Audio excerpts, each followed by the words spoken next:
Yes, and here we are live again. Good to be back. How are we all doing out there? Welcome to Talking Songs with me, Roland Jones, again. And what have we been up to? Have we been up to anything exciting out there? It's not been much sun to be excited about, I have to say. Hard to believe that it was 34 degrees on Friday, and today I put the central heating on. That's not right in August, is it? Let's be fair. So I've got Stuart Earl with me today. We've the problem with doing this program is that I get guys ready to go and we start chatting, and then we're already into the first 20 minutes of the interview before we've actually turned the camera on, so to speak. So I say no. But there's always so much to talk about because it's one of those subjects. So I'm going to kick it off with a song here called Crazy Little Lady. This was actually inspired by an American song called Slapping the Cakes on Me, which I heard performed by a guy called John Pizzarelli, jazz guitar player, John Pizzarelli Jr. And I like the idea behind the song about this guy trying to chat this woman up, and she's smarter than he is. But I wanted to make a sort of more anglicised version of it, and I thought slapping the cakes is a bit too slapstick for me. That too much like clowns, and I'm not keen on clowns. So this is Crazy Little Lady.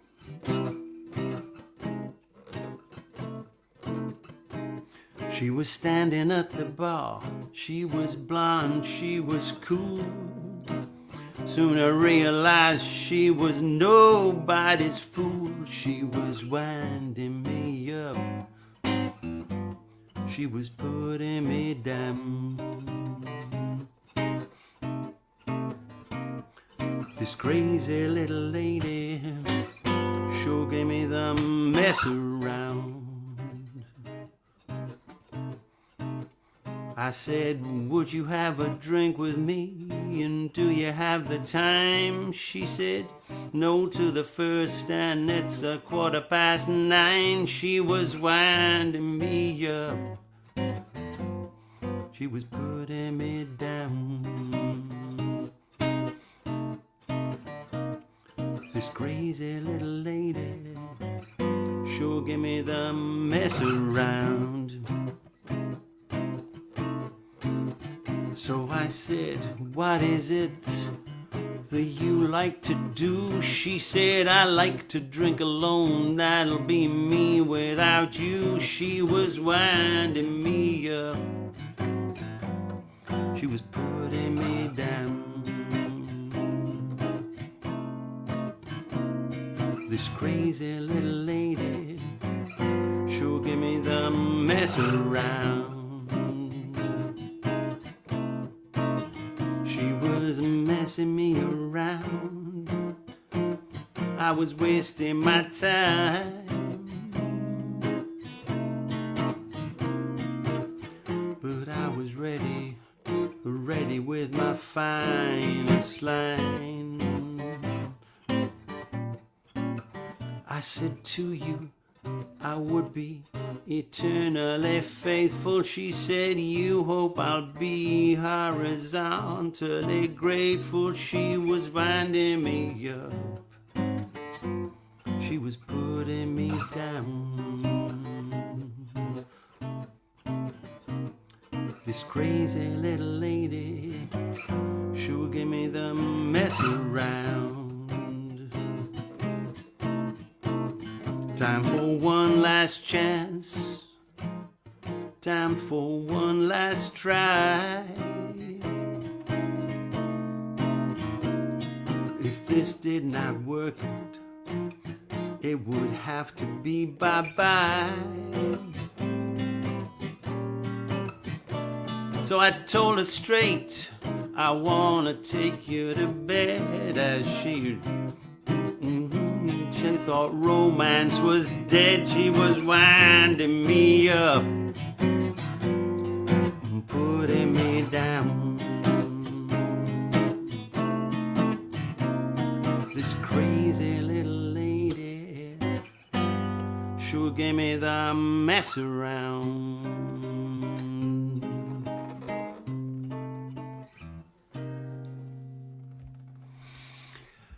Right, now I'd like to introduce my guest for today, Mr. Stuart Earl.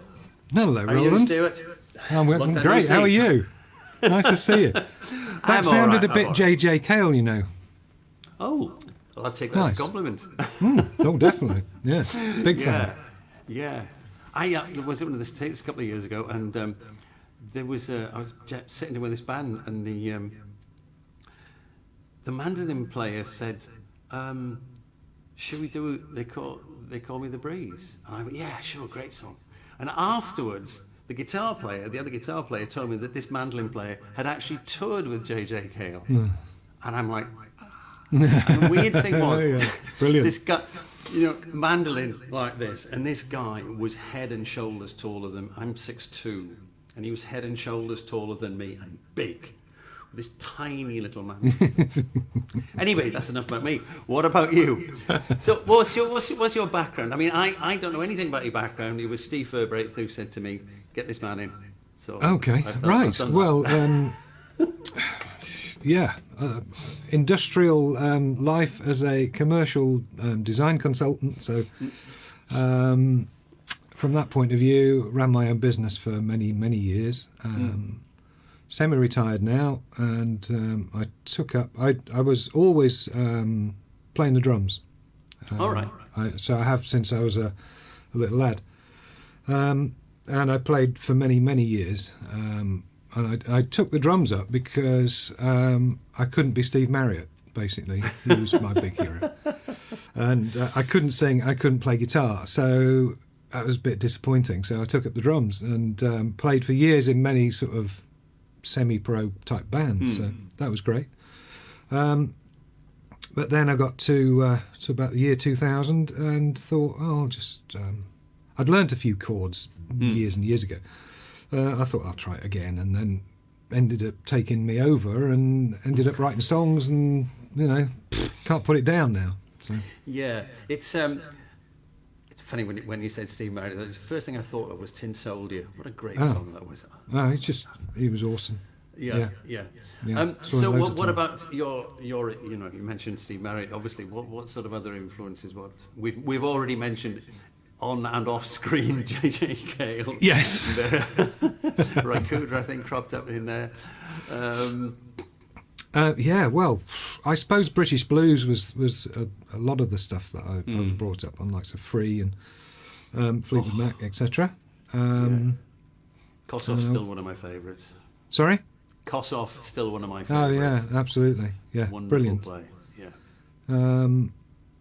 In fact, I was looking from a Fleetwood Mac point of view. I went to the show in February.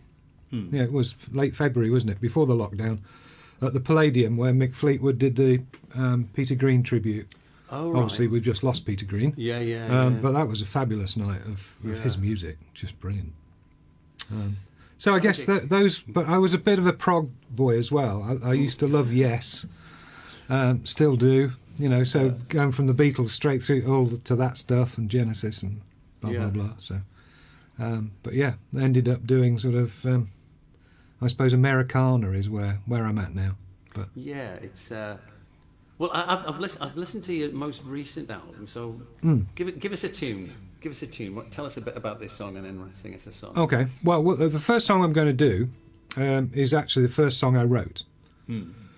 It's called "The Devil Drives," and I put this into the international songwriting competition in Nashville, and got to the winners section. I didn't win it.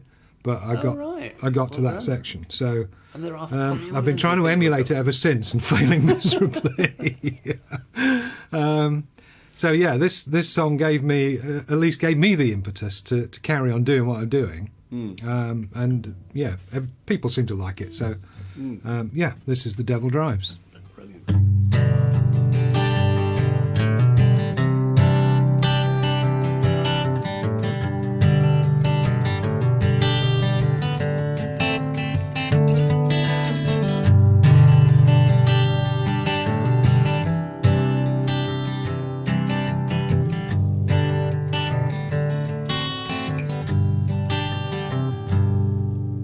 Got a broken heart, made of rusty steel.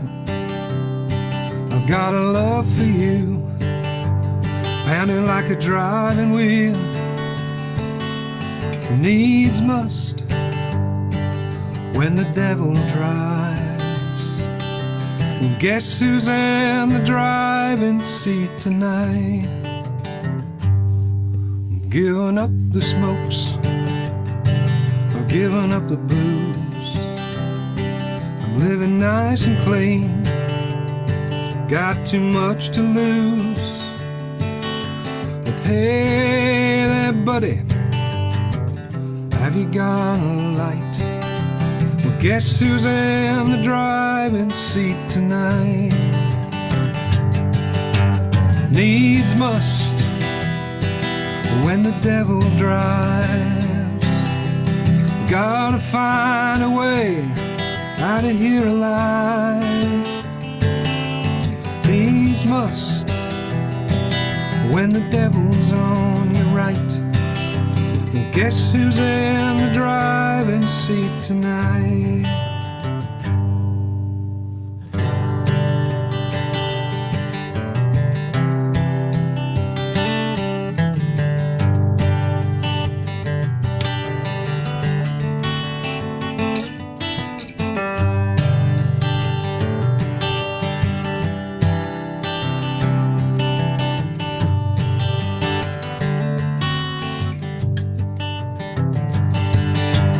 Needs must when the devil drives.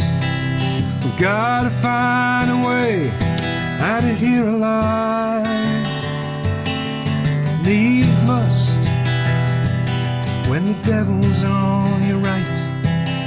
And guess who's in the driving seat tonight? Got a wife and kids, got a marriage band. I got a cat, I've got a house, I got an acre of land.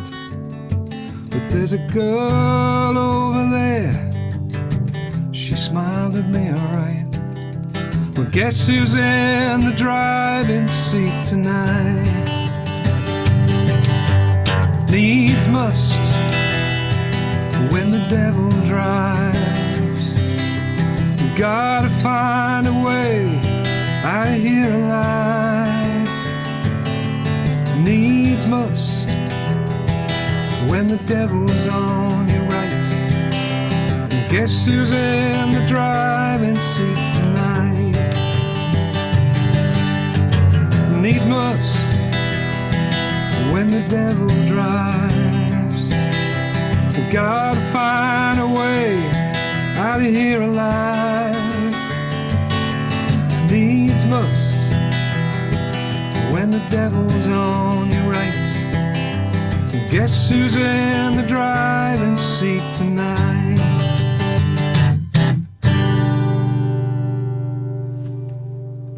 Great, nice.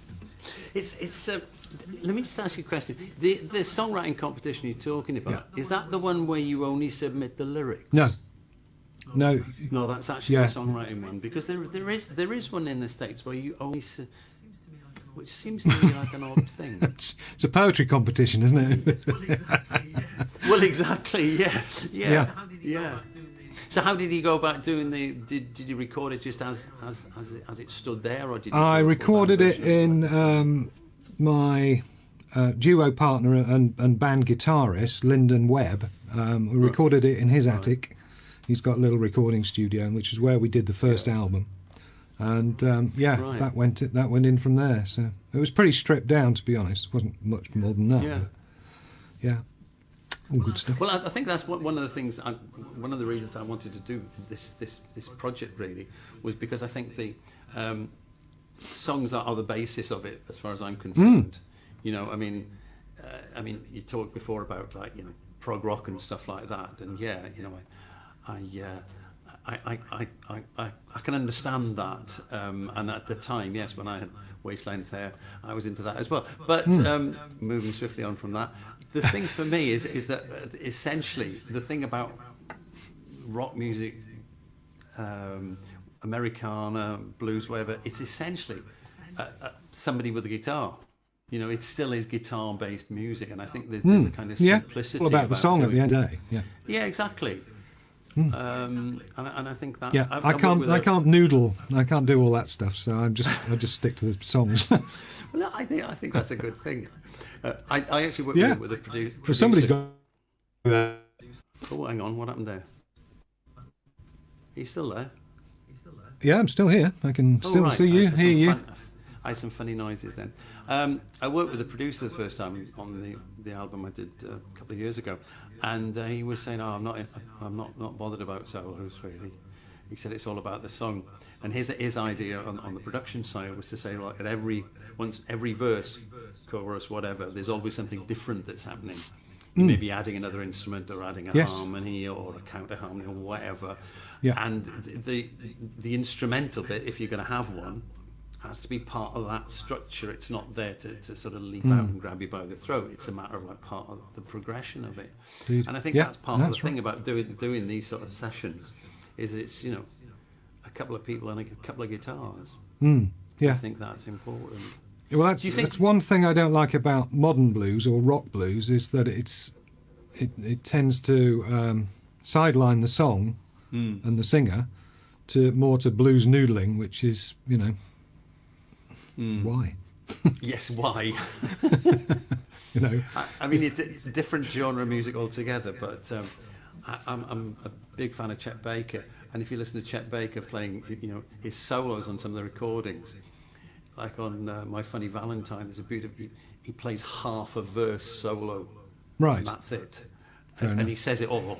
You know, I mean, if it's good enough. Yeah, well, if you can do it in that, do it. Yeah, exactly. Sounds great. Yeah, and it's a wonderful approach to it. I think the other thing is that, and I was discussing this with somebody else we had in the studio, that the fact that up until sort of bebop came along, the solos were an alternative melody.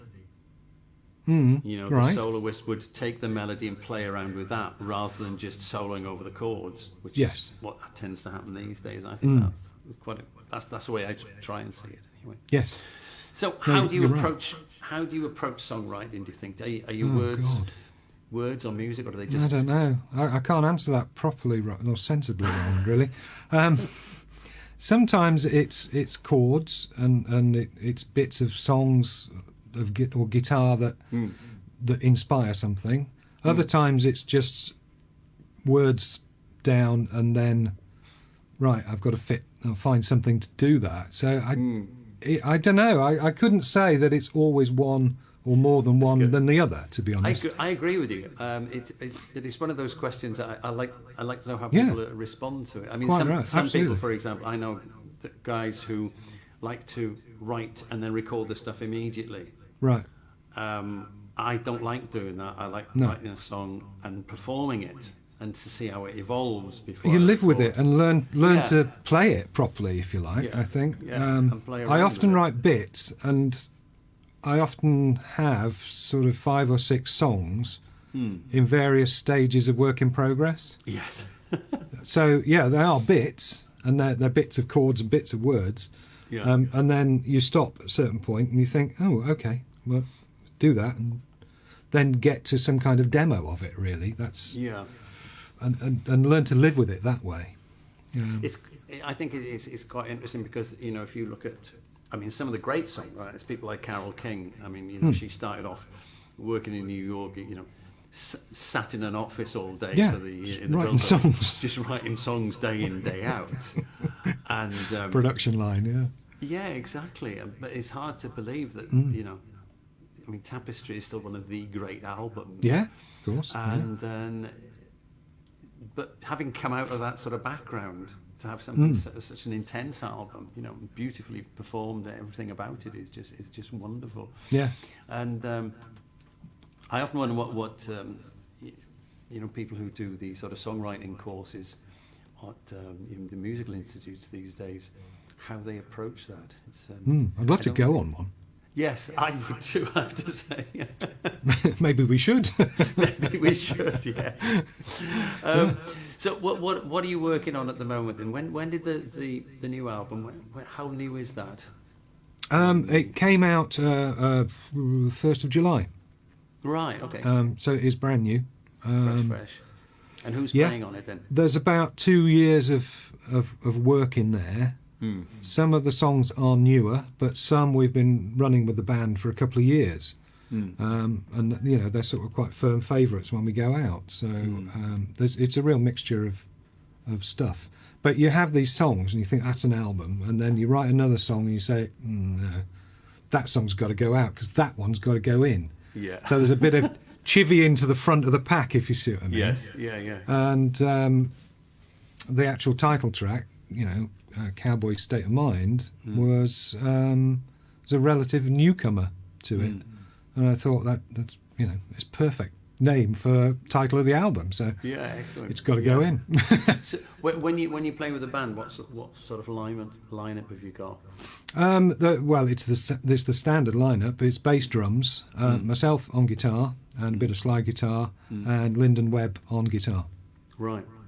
On lead guitar, and we've now got to 4 vocals in the band, so that's excellent. Built up really nicely. Yeah. That's good. Yes, I've noticed listening through it, there was a lot of harmony vocals on it, which I have to say I love working with harmony vocalists. It's just it gives us a richness. It always amazes me because I can generally keep the tune, but it's my tune, if you see what I mean. Whereas the likes of Lyndon, my guitarist, he knows exactly what to put on top of that. Yeah. I can't do that. Yeah. It's really annoying. But I can do my bit, if you see what I mean. So yeah, I mean, and I think it's an odd thing. Also, it's a matter of different styles of voices to a certain extent. I think. Yes. Yeah.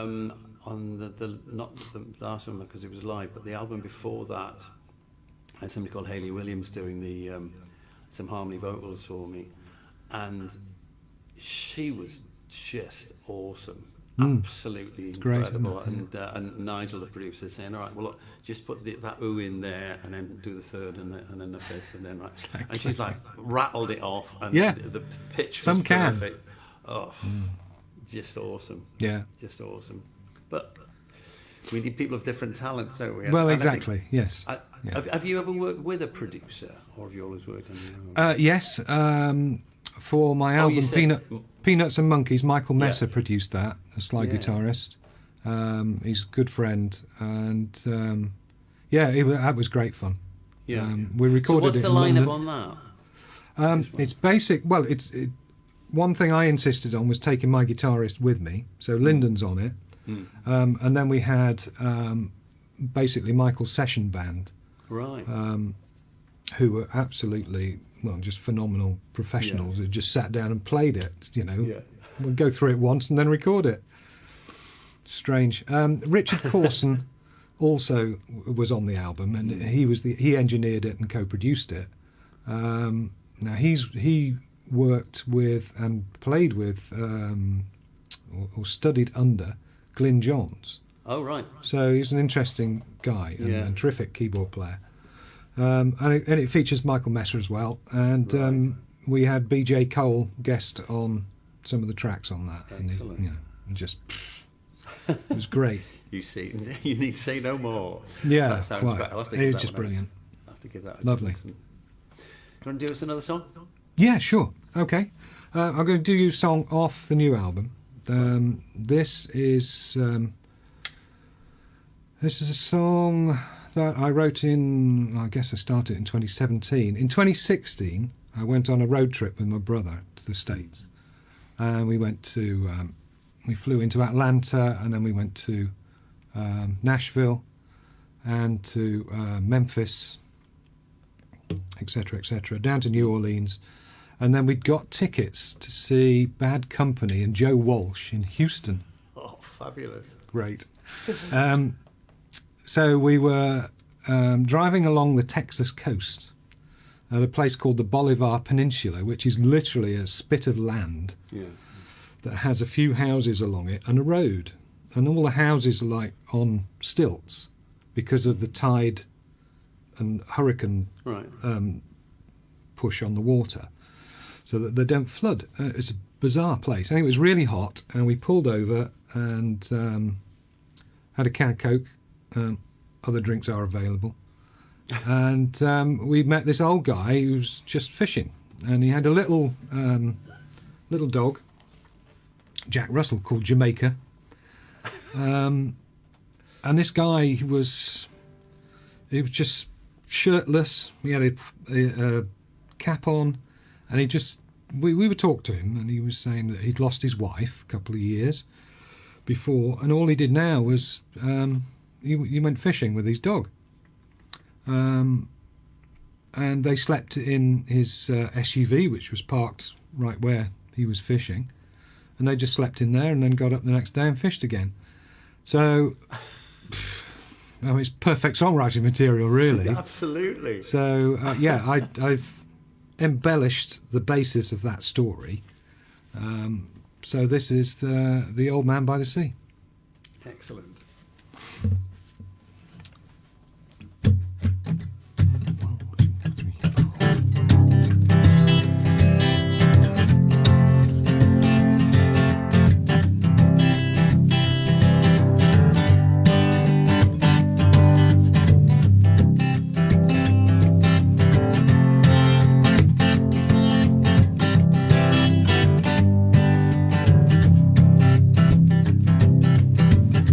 Southern sun, it dries the delta mud to dust. Winter rain, it drives this old car to rust. Well, I'm an all-American boy. In God we trust. Did my time in Army Greens, courtesy of the Marines. Spent my time in Vietnam,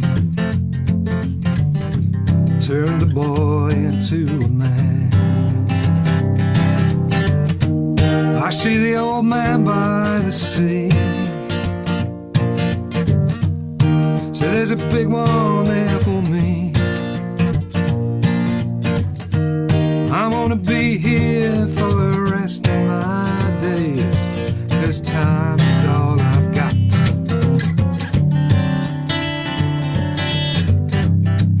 Years of driving trucks, you could say I pushed my luck. North Dakota to Abilene,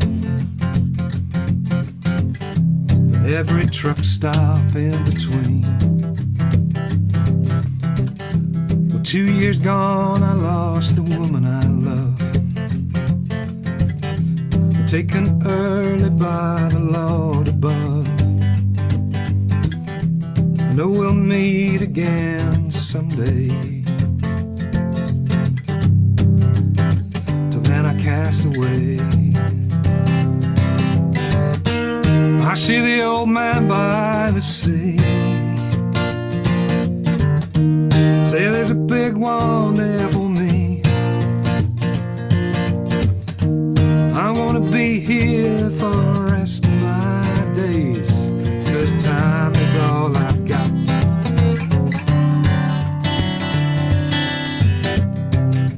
With my old dog Jamaica, we got all we need. We do all of our living. This old SUV, and at the end of the day, you will find me here. I'll be fishing in the sun. The sun goes down, my time is done. I am the old man by the sea. There's a big one there for me. I wanna be here for the rest of my days, 'cause time is all I've got.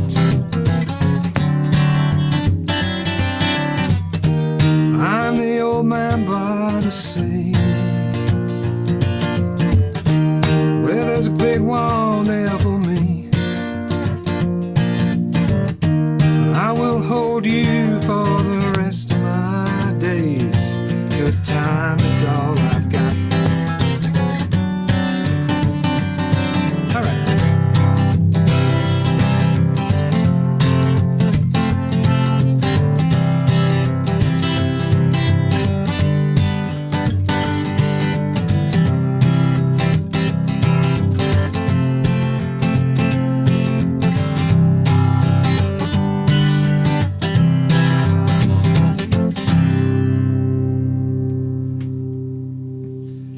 Great. I love the story behind it. Yeah, it's a nice one, isn't it? Yeah. Things don't happen Yes. very often, but it's just, yeah. I don't know if he's still there, but it was How long ago was that then? 2016. Right. Yeah, it's a good trip. How did you find? Because actually we were there in 2016. Leslie and I did a month out there doing a similar sort of Oh, thing. lovely. Yeah, Although I didn't get to see Joe Walsh though. he was amazing. Yeah. The only time I've ever seen him live, he was actually in the support band. Okay. In his first band called the James Gang. Yes, yeah, I know. Yeah, when he was supporting the Who at the Free Trade Hall in about Brilliant. 1972. But Yeah, he's quite something. Oh, he is. I mean, to hear him speak, he can hardly string a sentence together. I Bless know. him. But when he picks a guitar up, he's just mustard. Yeah. Brilliant. I watched something of his on YouTube where he was setting up a Les Paul or something like that. And as you say, he's not the most loquacious sort of character, really, is he? No, he's not. And then he faffed around with this guitar for a bit, adjusted this and then started playing, and you think, wow, he doesn't need to say anything, just play the guitar. Yeah. You know? There's a good thing of him on from Daryl's house, live from Daryl's Yes, I've house. seen that too. Yeah, that's great. Yeah, Really that's good. a great series, actually. Yeah, really, really good. Yeah. The Billy Gibbons one is nice as well. Yeah. Well, they got another There's great some good player. stuff on there. Yeah. Okay, I'll give you a bit of a rest. I'll do something here. Okay. A slightly more mundane influence on this one. I find it that wasn't- hard to it believe, wasn't- Roland. It wasn't. It wasn't as inspired as finding a man on the beach in Texas. This was inspired by a morning queuing in the Nationwide Building Society. You know, when you realise that As you do. As you do, yeah. Of course, it becomes a morning because you're at one queue and then the next queue starts going down, so you swap to that one, and then you get to two people away, and then they shut the curtain down, and then you start all over again. So I wrote this little tune, which is called "They Call Me Lucky."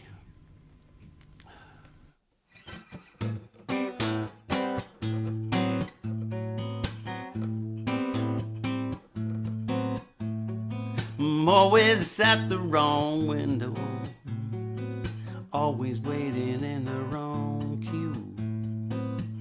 I don't know why it happens to me. It never seems to happen to you, but they still call me lucky. They think I'm lucky all of the time.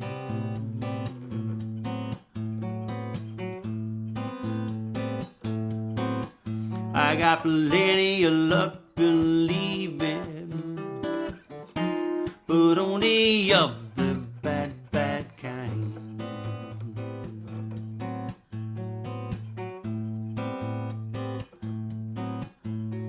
I went down to the racetrack 'cause I had that gambling itch.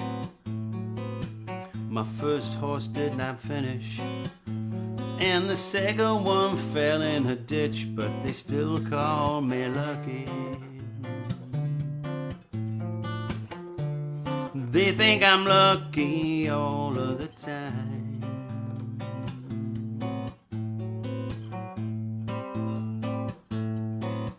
I got plenty of luck, believe me, but only of the bad, bad kind.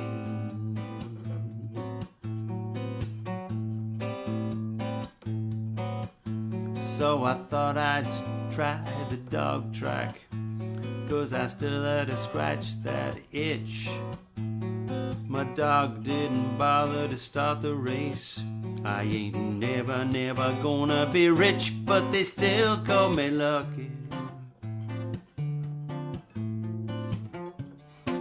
They call me lucky all the time.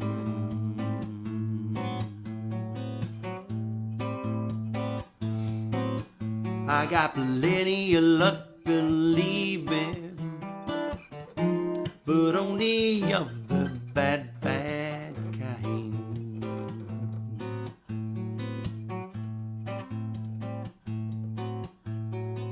When I go traveling, I always pick the wrong time. When there's snow in the Sahara and there's a heat wave on the Tyne, but they still call me lucky. They think I'm lucky all of the time.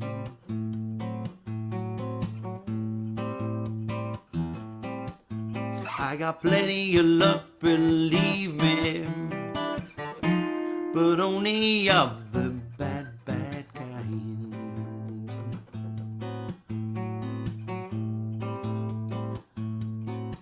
I got plenty of luck, believe me, but only of the bad kind.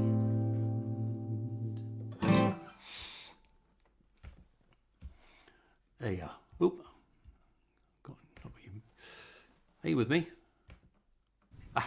There you are. Excellent. You've definitely got a JJK thing going on. That's the nicest thing anybody said to me. Oh, so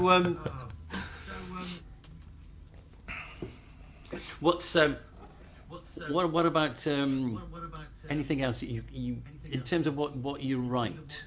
Do you ever sort of?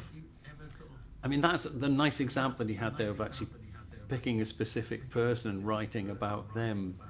Do you find you do that a lot, or is it more tends to be like free? I mean, you know, lots of people get inspired. You hear somebody say something and you think, oh, I like that. Yes, I'm often picking bits like that up, just the odd phrase. What I do is I've got a mobile phone, so I've got a notepad on it with lyrics, and I just write down lyrics or sayings or things that I think will be interesting, and I look at them later and try and put them into something that's current. What did we do before that on a mobile phone? I mean, I don't know. It's brilliant. I've got a file. It must be that long. Yeah. Just of stuff that I put into songs. You know. Yeah. Well, I do the same with licks as well, and little chord sequences. And my phone was getting very, very slow a month or two ago. And when I looked, I had 190 video clips of like 3 chord sequences. Brilliant. Excellent. But it costs now, and it's bloody useful.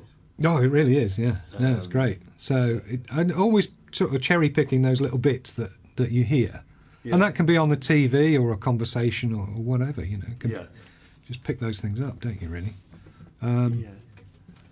But yeah, I mean, sometimes I guess the song I'm going to do after this one was a song that I wanted to do just on world events. Right. I would play it now, but I'm not going to because I've just put this on. And it's a pain in the backside. Yeah, no problem, mate. No so problem. I'm keeping it there. So I don't know. I mean, the next song was more of a romantic-y type vibe to it, I suppose. I guess it's quite interesting because I've got the guitar up there. My voice obviously sits underneath it, so it sort of reverses everything, doesn't it? Yeah, that works quite well. But have you ever tried Nashville tuning? Yeah, I've got a guitar over there that I use for recording. I've never had the courage to risk it. Yeah, it's it is odd. It's not something a lot. I only use it to fill out rhythm parts more than anything else. Yeah. But it's almost instant Genesis. You know, those sort of picky 12-string bits that they used to put into Foxtrot and all that sort of stuff. It's great. Yeah, it's nice. Doesn't it put undue stress on the guitar? Yeah. Well, I suppose so. I mean, I've got a Nashville set of strings, so it's not over-stressing.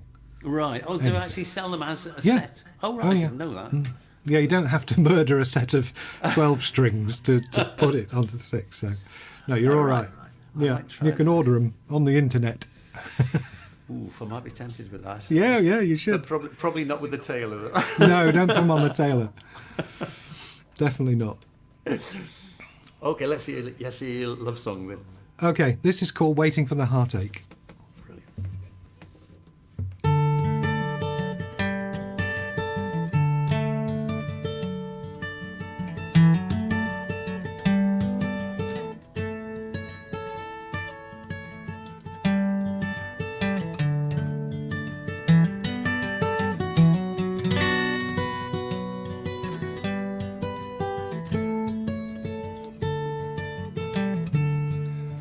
Some folks take the road, never ends. Well, some folks take it just to ride the bends. I just don't know when to stop, how to make amends. I'm waiting for the heartache to begin. I'm looking for a love that never dies. When I met you, I could see it in your eyes. Now I just can't believe my luck, or will it all cave in? I'm waiting for the heartache to begin. Waiting for the heartache, I'm waiting for the heartache, I'm waiting for the heartache to begin. Some folks, they just like to shout, others like to sing. I'm waiting for the heartache to begin.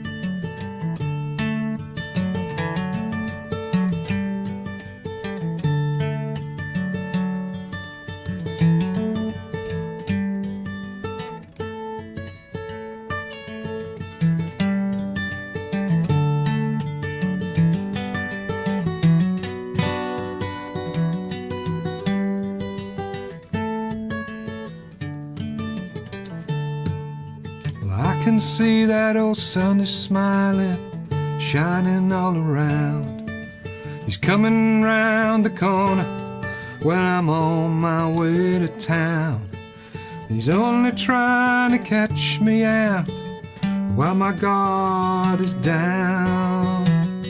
I'm waiting for the heartache to begin. Waiting for the heartache, I'm waiting for the heartache, I'm waiting for the heartache to begin. Well, some folks, they just hate to lose, others like to win. I'm waiting for the heartache to begin. Well, some folks, they just like it thick, others like it thin.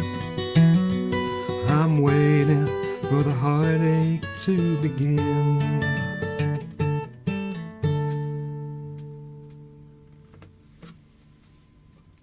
Nice. Nice. Have you mentioned before about your various albums? Do you want to talk through what, because you were saying about the cowboy film one? Okay. I'm quite interested in that. I'm sure other people would be. I just happen to have some here, Roland. Good grief. Here's one I made earlier, as they used to say. Yeah. That was the first one, which we called My Name is Earl, the album. And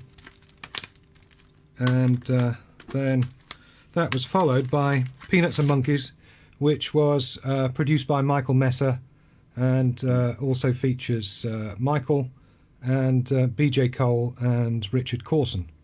I don't know if you can see that and whether I'm... Yeah, there you go. That's better. Yeah.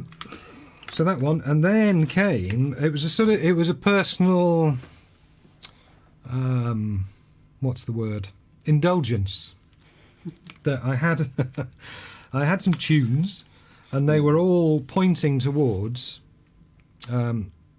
Jesse James. So I thought, well, I'll do this. So this is mainly an acoustic album.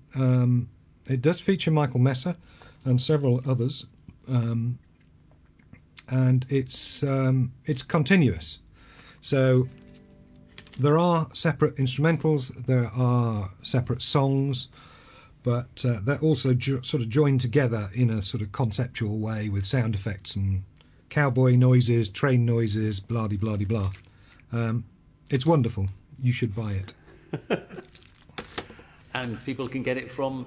People can get Acoustic it from... can get all these albums from Acoustic Records, as shown on the screen there. I tried doing that the other day. Yeah, Your hand it's impossible, goes the isn't wrong it? way. What's going on?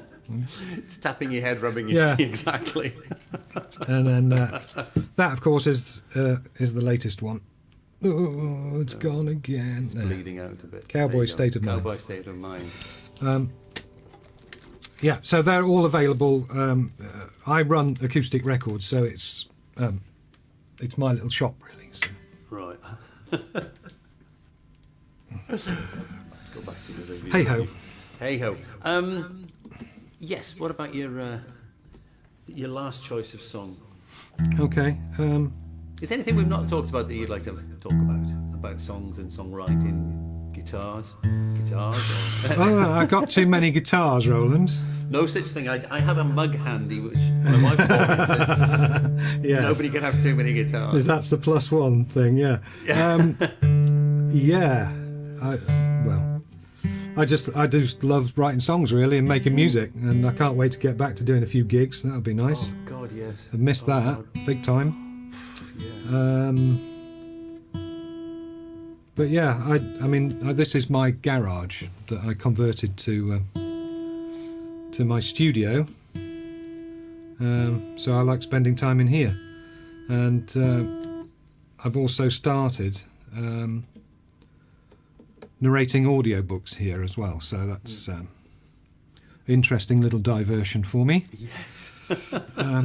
Yeah, but it's okay. It works well. I've got all the gear, so it's just a question of repurposing it, really, and droning on for hours reading books.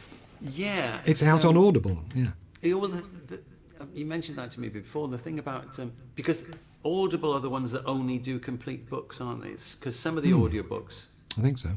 some that do sort of like edit. I've never understood how you can edit a book, how you can edit down a piece of fiction without Yeah, I don't ruining it know. completely. No. Take the redacting pen and just get rid of sections. Yeah, it's like I'm never convinced when I read a book that's been translated from another language. Yes. Whose book am I reading? Yeah. But I think that's a debate for over a beer sometime. Well, I think you're probably right. Yes, we need to talk that one through Yeah, in a non-soberly manner, probably. absolutely. yeah. All for that. I mean, the other thing I have been doing, as you're well aware, is doing a similar thing to you. And when we started lockdown, I started putting out this music video magazine called the Songbook Sessions. So if anybody goes onto my Facebook, as you can see there, going past, It's all so slick, this, isn't it? yes, Good, absolutely, perfectly seamless. timed. Seamless. Yeah. And I've done 8 shows so far, about 50 minutes, plus a few small ones. I'm doing them every couple of weeks. And last week I interviewed Dave Kelly, so that was nice, from the blues band, obviously, the Dave Kelly. But I've had a real mixture of people, and that's great, because I've rock, folk, blues, a whole gamut of different genre, really, and that's makes just life interesting, really. Actually, whilst you're on that point, I've got somebody coming in September, October. Let me just check. Called 13th of October. Rochelle Kober, who's is a Grammy-nominated singer, songwriter, blues player. Very good. Nice lady. I sat in with her, and the two of us sat in with a band in Clarksdale some years ago when we were doing our road trip thing. Cool. Yeah, so she's agreed to do it, and she's champing at the bit actually, because she just won't go out of the house at the moment. She's just like, well, we're not risking anything. Yeah. Yeah. It's, So who else have you got lined up for your show? It's pretty scary. I've got Sally Ann Evans from Buck and Evans. Now, as far as the rock side of things goes, you know, they are very nearly massive and are going to be massive. And I've got a few names I can't divulge yet, but I'm working on them. They are sort of work in progress. You never know till it's in the bag, do you? Yeah, so that's all good. But yeah, I'd just like to keep it going, really. It's been nice to do it in lockdown, but now things are freeing up. We'll see. We'll see where it goes. But folks can get to that on my Facebook page, or if they go onto my YouTube channel, then there is a Songbook Sessions playlist, and all, I think, 1 to 7 programs 1 to 7 are on there, so you can go on and you can binge for 7 hours. Excellent. So there we are. So the last song, you started telling us a bit about it before. Yeah, it was. I just wanted to do something on world events, because I've seen quite a few along the way, and obviously we know about a lot, and because we're sort of in a world event at the moment. Absolutely. Although this isn't a comment on the current situation, I suppose, but I mean there were so many. I could have done 135 verses to this song, but you know. That's not going to happen. So I kept it down to about 6, I think. So, yeah, it's... I'm not a great one for political comment, but it's just... No, I agree with you on that. I think it's very difficult to actually do it, and still... It's... I'm not a Billy Bragg type writer. That's not my thing. What I was trying to get over in this song was that shit happens, and... whatever happens, you know, tomorrow the sun's going to come up and people are going to get on with what they're doing. So, sort of bring it on. That it's called Brave New World. Right. Excellent. Shall I? Yes, go for it.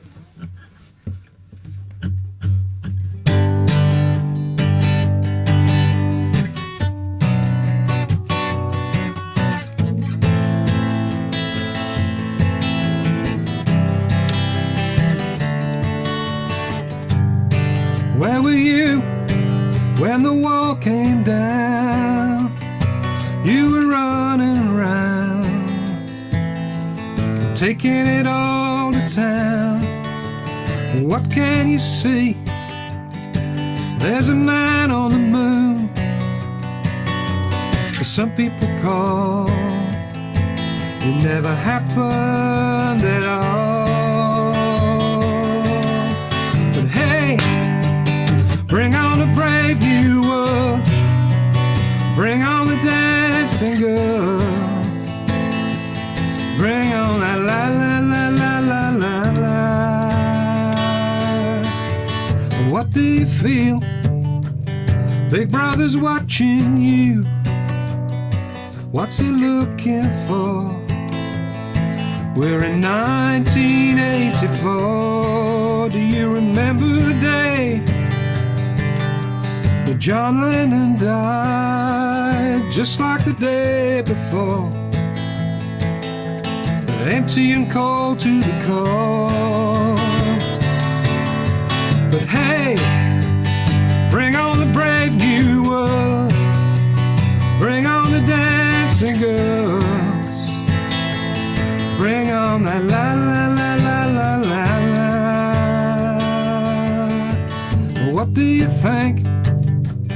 We had the war to end all wars. What are we fighting for?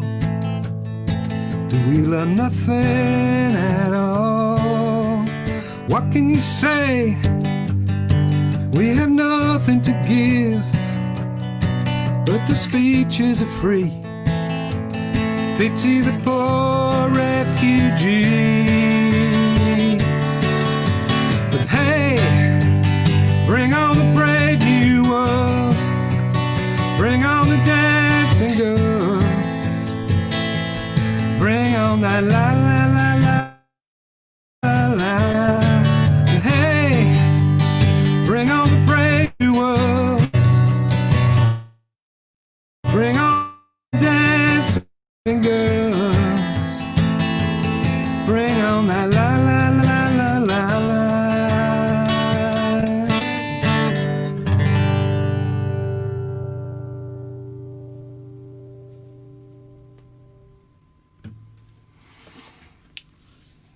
There you go. Sorry, it was a little slow there. There was a bit of a kink at this end there. I don't know what happened. A kink? I hope it wasn't on the transmission. Exciting. Wasn't Dave Davis, but no, the whole image just only went. Oh. And my stomach twisted at the same time. Yeah, yeah. Anyway, Stuart, thank you. Thanks for joining us today. Absolute pleasure, And, Roland. Thank you very much for having me. Absolute pleasure. Equally, it's just a nice thing to do. You know, it's just to sit and chat, and it'd be nice to do it face to face at some point. I mean, that's how this started off, as a sort of stage event. But Right. Okay. Yeah. But We'll get paid live stuff, and yeah, well, I hope we will. I hope so. Yeah, it's not going to be for a while, I don't think. But anyway, thanks for joining us. I shall see you again soon. Okay. Thanks Roland, again. thank you so much. All the best. Absolute pleasure. Bye-bye. Cheers. Bye, folks. Bye. Ah, that was good. I enjoyed that. So so I'm gonna finish off with a little tune here, which is called "Blues Gonna Lose." This was the idea. The idea behind this was actually to write a sort of a happy-ish blues. That makes sense.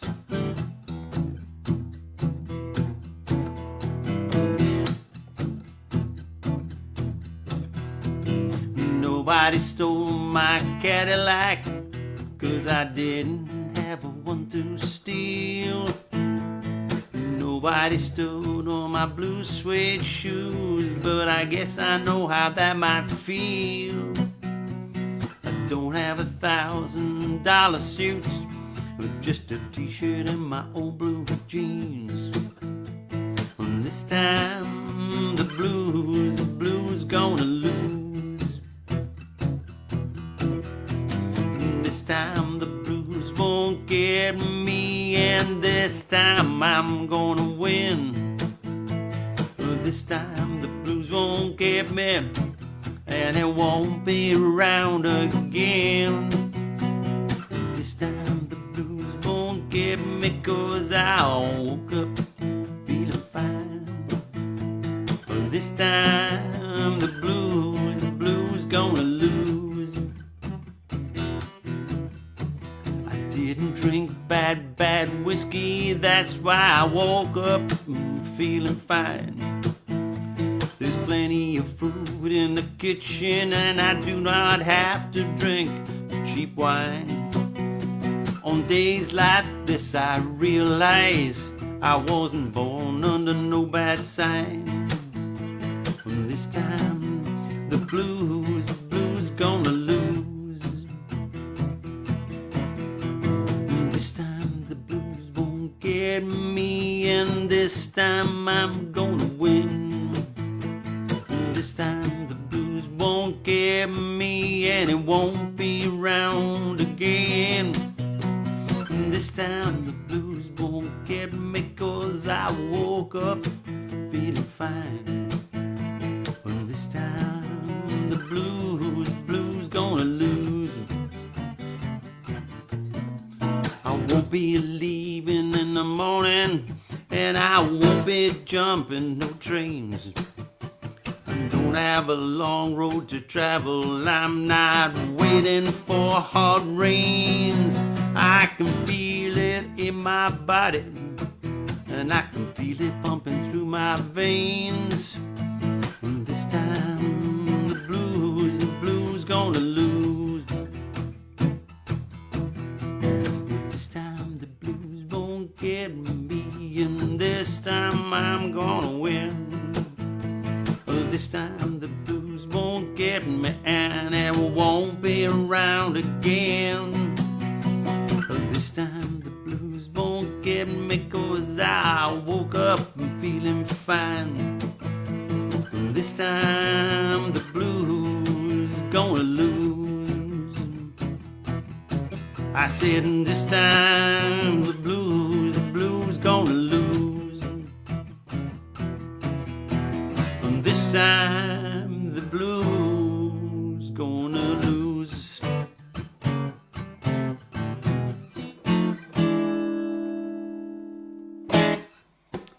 So that's it from me for today, or for me from today, whichever way around it works. So thanks for dropping in. Hope you enjoyed it. Check out what Stuart's been doing. There's lots of good stuff on there. And as I say, next week we've got Tim with us, Tim Pourbois. So do come and join us. And in the meantime, look after yourselves and stay safe. Okay. Thanks for listening. Bye.